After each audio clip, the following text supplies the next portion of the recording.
that all aside, I had trend down here as one of my topics, for this. It was always great. Which always kind of comes in there.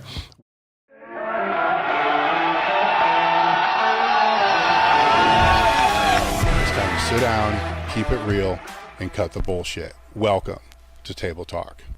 With that, so you touched on that with what did somebody ask me about the other day? Because a lot of this stuff now, like I know trend. A lot of this other stuff I don't know shit about, right? Because I've been on TRT for 10 fucking years and I don't pay it. It's not like the lifters I work with. I'm like, dude, what are you taking? I really don't want to know. Okay. Like they can just figure that out. I don't want to be a part of that. You can tell if it's too much. Yeah. And you can say, dude, look, like, what the fuck? I really don't want to know. But shit will pop up, and I'll be like, what the fuck is, like, what you just, I don't know what that is. Like, somebody the other day was talking about mint. Oh, like, yeah. So, gosh, what does that stand for? Because there's a few names for it. Yeah. Well, maybe if I knew the other names, I might. Mint. Is that like Trestolone? I don't know. It sounded to me like the action was like a check drop. Yeah, like Trestolone. Have you heard of Trestolone? Yeah. Have you ever taken Trestolone? No. Trestolone, this stuff is hilarious. This is a funny story. Trestolone, I got some from this guy, another lifter. He's like, yeah, man, take one pill. It's an oral. Take it before each attempt in the meet. So you got 9 attempts. You're going to take 9 of them. He's like, dude, it'll give you crazy aggression. Take it before each attempt. And I started reading about it, and I'm like, holy crap, this stuff, like, is meant to completely shut down your fertility. Like it's meant to like turn off fertility in like dogs or something. And and I'm like reading about it more, and it's like a serious suppressant effect, and it's like so strong that you're not supposed to take it for longer than like a week because it's so toxic on the liver. And I'm reading about how powerful it is, and it's like way stronger than Tren, and it's just something that you're really not supposed to do much of, like check drops. And I just chickened out too much on taking it. But my buddy, I'm like, he would take anything. I'm like, no, you can try it out. And he thought it was like a SARM. He didn't know it was like an actual steroid. So he's like taking this stuff and he's getting crazy strong. But he's like, man, I cannot sleep at all. I don't sleep at all during the night. I feel terrible. I can't fall asleep till 6. I just feel awful all day, but I'm getting really strong. I'm like, like Trestolone's like a steroid. It's not a SARM. And he's like, what, really? I thought it was a SARM. I'm like, no, dude, it's like a really powerful, the most powerful steroid. And he had no idea, and it just was like killing him. And he's like, dude, I had no idea I was taking it. And he had to stop. Like this was a guy who could take 700 milligrams of Tren Ace and not even blink. And he just felt fine. He's like, I feel good. But as soon as he took like 2 weeks of Trestolone, he felt like trash. Like he couldn't sleep a wink, felt completely toxic, and his strength went way up. But it's kind of funny that like it kind of puts into perspective of how strong it is, to where a guy who took 700 mgs a week of Tren Ace was unbothered by that, but Trestolone was so strong that he couldn't even handle it. Wow. That's right. I would just give him all the stuff that I was too scared to take. It's like, I'm not going to do it, but I'm going to let you do it. So no, we had people like that too. It's like, here, try this. I was at the Arnold once. This guy, he had a Prohormone company. He had this Prohormone. He's like, this is my strongest one. Like, I don't know this guy, but he knows who I am. He like stops me and pulls me over. He's like, I'm going to give you this. And it was like free $120 bottle of this stuff. It was 3 Prohormones and 3 SARMs in one. And I'm like, this is some crazy stuff, dude. This is like, I took it to be nice and everything, and I was like way too terrified to take it after that. Like, this is nuts, dude. 3 Prohormones and 3 SARMs in one. Yeah. So who'd you give it to, and how'd it work? Same guy. I don't know if he ever actually took it, but I was like, the liver toxicity of this must be insane. I'm like, 3 Prohormones all in one? No, I'm good. Well, that brings up so many questions, such as what would be the point, and all this other stuff. So I can imagine it probably would have gotten me stupid strong, but even at that point, I was in my like later 20s, and I was starting to draw a line of like, I don't know, this is getting kind of dicey. But if he had given me that at like 22, I would, taking it, no problem. No, wait a minute. So, you're only talking a few years difference here. Yeah. What changes so how's the lying change over 3 years at that age? Okay, so like 22 to like, let's say 28. Yeah. So 6 years. I think what I saw was I still felt invincible at 22, and then at like 28, I'd seen a bunch of guys start passing. And I could actually feel times where I was like, oh, this isn't good. Like that last Halo cycle where I was on the 1.5 grams of test and the gram of NPP and the Halo, the 40 mgs of Halo, which is way too much. I felt off. Like I felt like, oh gosh, something's bad here. Like my blood pressure would shoot up. I'd have these crazy headaches, and I'd feel insanely nauseous where I would, I talked about if I stood up, I'd feel like I'm going to throw up. So I started feeling like, man, this stuff is potent. Whereas at like 22, I don't know if I was so new to it, the side effects weren't as pronounced, and I felt okay still.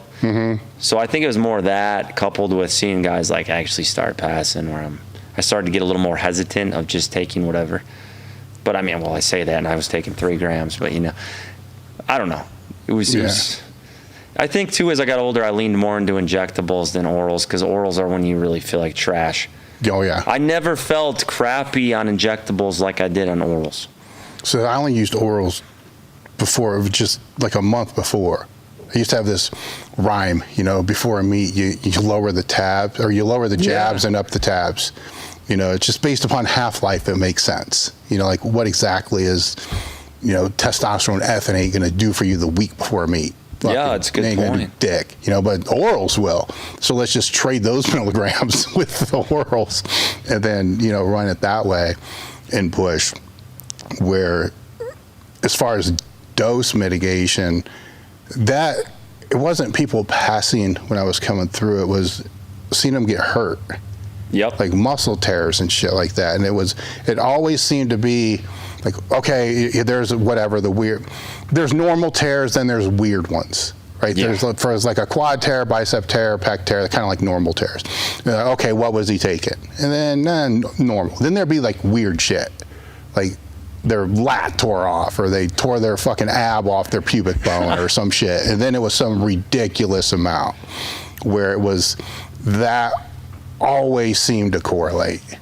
Like the weird fucking tears, even the regular ones still kind of correlated, but not as much. The weird ones, you'd always dig in.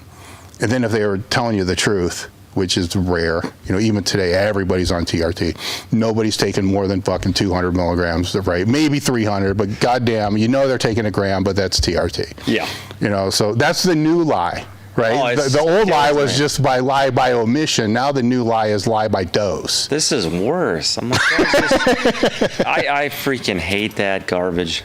That pisses me off so much. I'm like, you guys just put it out there. Gosh, I know what they're doing because I did it, and I'm like, stop. Just stop. Yeah. Like, come on, guys. We all did it. I know what you're doing. You're telling me you never got the itch to push the envelope.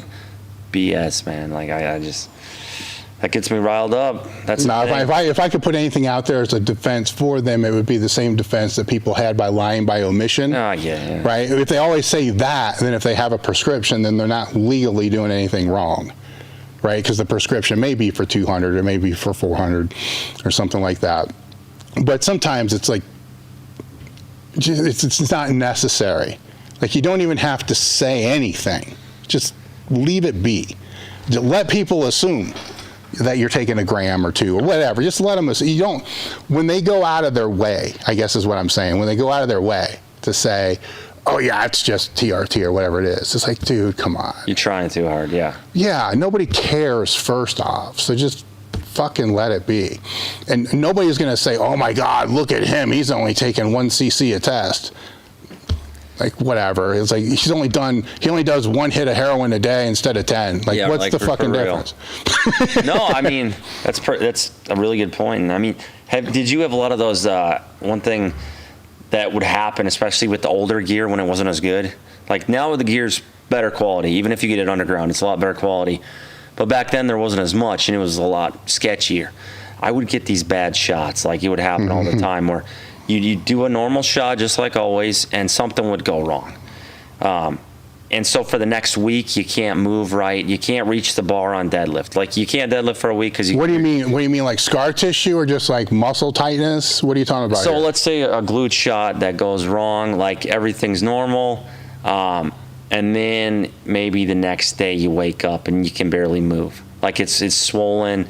There's like a it's swollen up and it's locked up. Oh yeah, like it's hitting your sciatica and now your back's all fucked up and your legs are fucked up. Yeah, like these shots, like something would be in them that cause a massive amount of inflammation. There'd be maybe the gear wasn't as clean as it should be. And then next thing you know, you can't bend your leg. You can't reach the deadlift bar. You can't squat down. So like your lower body lifts are out for a week. I had that happen so many times. Quad shots would go wrong a lot. I quit doing quads entirely. I did too. I hate quads. I thought I was going to lose my leg one time. Yep. You know, just terrible. Terrible. I don't know anyone does quad shots. There's so many nerves in there. So much can go wrong. It was bad. I got a funny story with that one too. It's always a stupid reason because it's not like I had to, because I'm not taking that much shit. So say at the time it might have been 3 syringes a week total. So I mean, yeah, I'm sure for some people that's a lot, but for me back then we're not talking a whole lot, right? So it's not like I couldn't have done delt, glute, you know, but for some fucking reason I'm like, okay, I'm gonna go quad, you know, and so I hit and it felt weird, you know, it's like it hurts, you're like, oh fuck, okay, whatever. And then it starts to get red, right? So it's like that burning type of thing.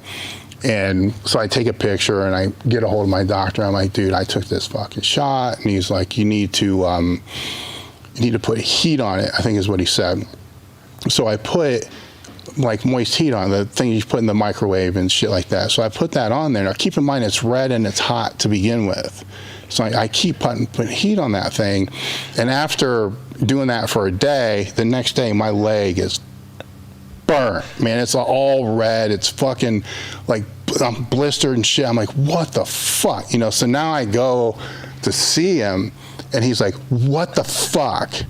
And I'm like, he's like, this looks like there's bacteria eating its way from the inside out. Like, you know, we need to get this looked at. You might lose your leg. I mean, I'm like, what? I'm like freaking the fuck out now. And what it ended up being was I burnt my leg with the pad because I couldn't feel how hot it was because it always hurt, right? So I kept applying to try to make it feel better, but it always felt burning. So I had like a fucking whatever degree burn that was on there. So then once he realized that, and then we treated it as a burn, I still couldn't walk for 3 weeks and had to have a compress. And I'm like, after that, fuck it. Then here's the other shit with that. Once that starts getting better, it moves down your leg, right? So then now your knee hurts like a motherfucker because all the swelling goes into your knee. Then it went down into my shin and hurts like a motherfucker. This was like a 6-week fucking nightmare for 2 cc's of some fucking lorballing or something that wasn't even worth it in the first place. That's pretty funny. Yeah, I feel like we've all had those bad experiences with the shots. Yeah, I didn't burn myself. That was the worst. Here's a stupid question for you, but it's one that's worth asking because it's fun.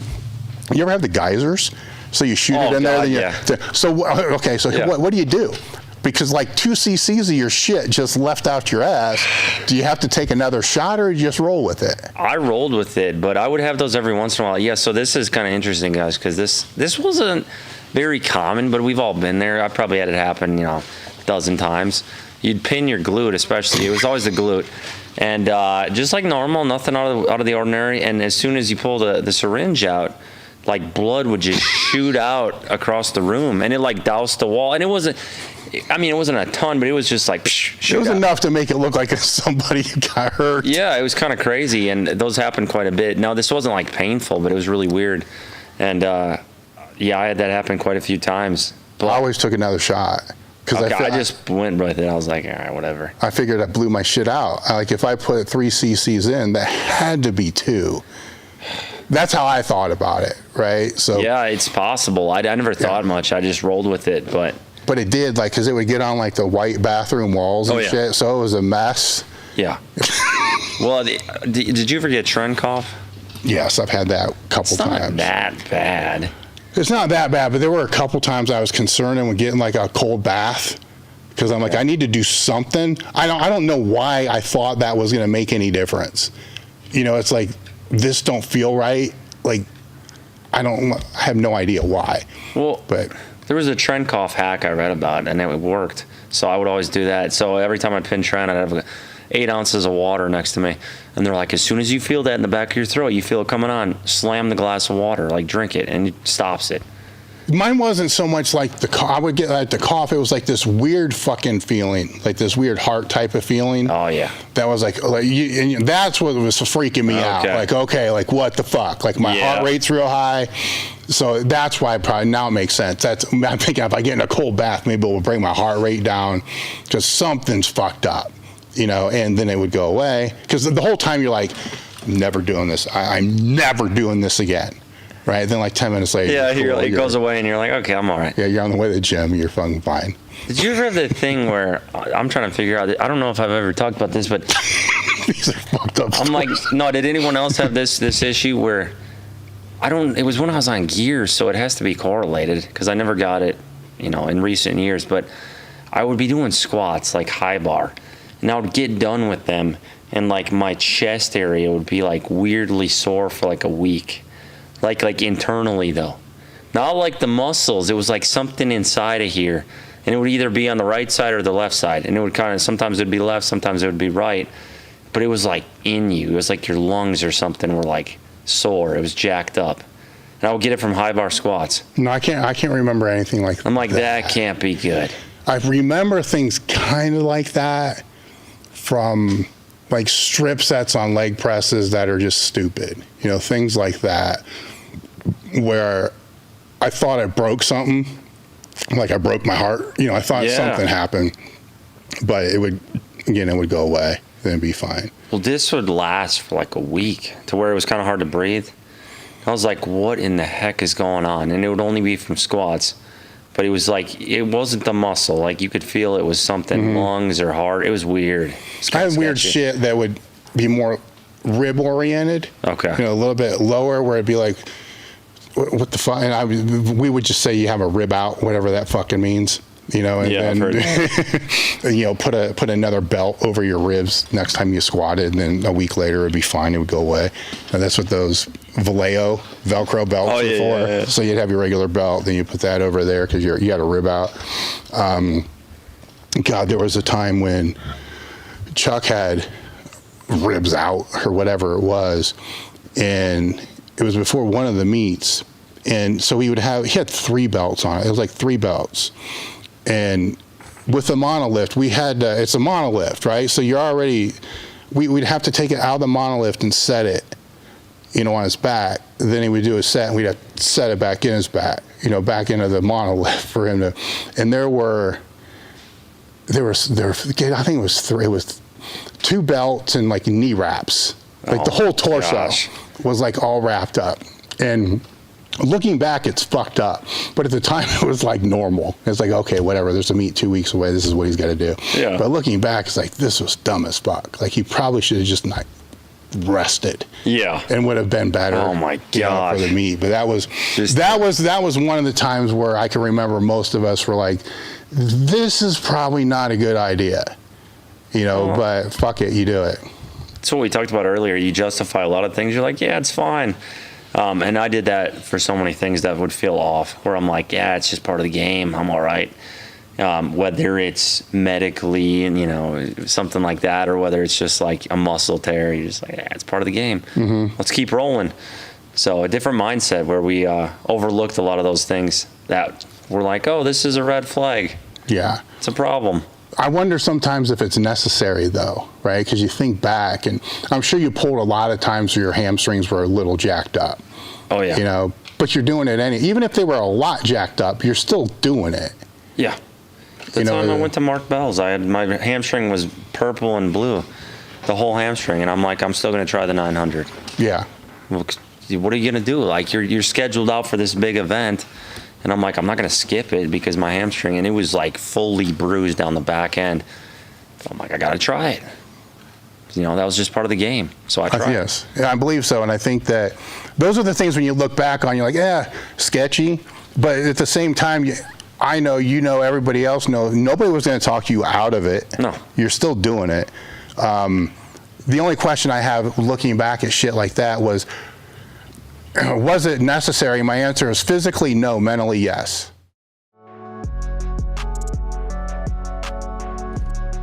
Why should anyone join this Discord? Why wouldn't you want to? It's not fake, it's genuine, it's authentic, it's it's well worth it. The Discord has been nothing short of meeting new people who are incredibly like-minded, giving each other a bunch of ball busting, but also being there to support each other in whatever life throws their way. The best part of it for me has also been able to connect with lifters of all levels, help coach, get coached, and also connect with other new fathers who are enjoying the journey of lifting and trying to balance that out. It's the glue that holds all of us together. A common interest will bring people from different walks of life, people who are multimillionaires, these characters and everything else in between, united under one thing, the pursuit of strength. I think most of us would agree that getting a coach is a great step forward that an athlete can make to make greater progress. But what if you had two coaches? What if you had a whole bunch of coaches and a whole bunch of driven elite level athletes and like-minded people all in your corner trying to make you better? That's exactly what you're going to get with the Table Talk Discord crew. All right, guys, thanks for watching the video to the end. Make sure to like and subscribe to the channel and click here, here, here, or here for more videos.